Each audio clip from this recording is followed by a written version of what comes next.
Hello, today we are going to do a quick science experiment on sound. What is sound?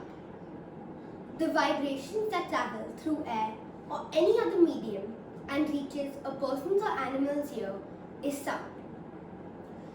We will be making a homemade jal tarang. Over here I have 6 glasses and a spoon.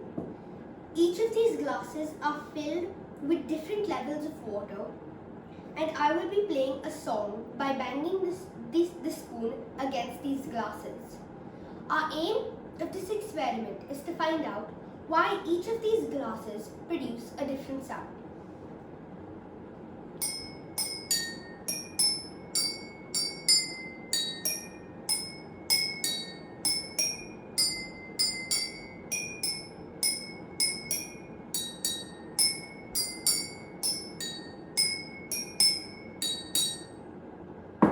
Did you hear it?